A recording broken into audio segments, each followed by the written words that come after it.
কি চোখটা গো পানি মুখ একটাও থাকতো না এমনি পড়ে যেতেছে না লোল পেটো। আসসালামু আলাইকুম, যে যেখানে আছেন আশা করি সকলেই খুব ভালো আছেন। ঘুম থেকে উঠেই দেখি আমার মা অনেকগুলো ফোন দিয়েছে। ভাবলাম যে কি জানি কি হয়ে গেল, ফোন দিতেই বললো যে রান্না বান্না করে তাড়াতাড়ি জলদি জলদি চলে যাওয়ার জন্য। এই কথা সেই কাজ, রান্না করে ফেললাম। মাছের তরকারি রান্না করলাম, ডাঁটা শাকের ভর্তা বানাইলাম, দুধ জাল দিলাম, পাট শাক রান্না করলাম। রান্না করে সব কিছু খেয়ে দিয়ে তারপর চলে গেলাম। এদিক দিয়ে খাইতেছি আবার রান্না করতেছি, মানে দৌড়াদৌড়ির মাঝে একটা অবস্থা। তারপরে ভাবলাম কি না কি হয়েছে, তাড়াতাড়ি যাওয়ার জন্য তারপরে আর কি চলে গেলাম। আর খাবারটা কিন্তু অনেক মজা হয়েছিল।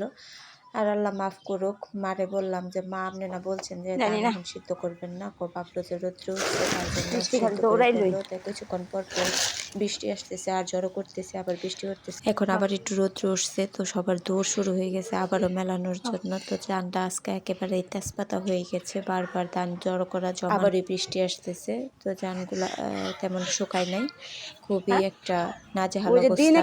আবার এই কেবলমাত্র ধানটা মানে রোদ্রে দেওয়ার সাথে সাথে আবার বৃষ্টি শুরু হয়ে গেল। বৃষ্টির ফুটা পড়তেছে খালাম্মা।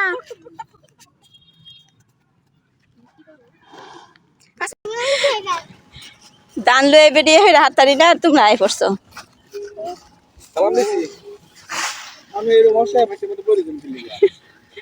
কতক্ষণ পর পর বৃষ্টি আয়ে ধান মেলায় হরে এখন না ধানো জানা জ্বর জ্বর হয়ে গেছে। একটু একটু রোদ উঠলেই কিছুক্ষণ তাইলে ইয়া হয়ে যেত। আম্মা আম্মা ধান ফাড়ায় না আম্মা গাছের আম আমি জানি না। আগে কইতা যে এরকম চুক্কা ফলাই জমিল রে। তে আমি কইছি না চুক্কা আম পঙ্গর দেখে হেবি সাইজ করে কান্দাল লয়ে দৌড় দিছি। খাও খাও কোন খাইতে সহ্য করতে পারো। খাইতারি না মানে এক সময় তেতুই সাবাই খাইছি। ওরে বাবা এই কথা হয় না মনে হইলে।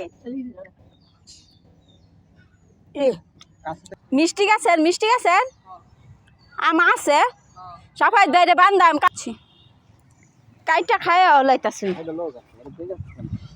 কয়ও না যে কাটছি আইন তাড়াতাড়ি খাই দান্না রান্না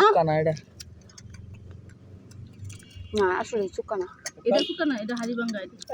ও আঙ্গ গাছের আম দেখে আমারে সাইদারি কবাই বয়রা দিব ডগমাই আম এটারে সামনে নামবো কোথাতে এই আম লাগাই এটারে সুইট ম্যাঙ্গো দিতে হবে।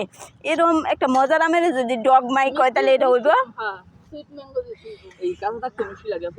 আবার আম মানবার গেলে দৌড়ান দিলে আমি কইম যে আমি তো এবারে মালিক না,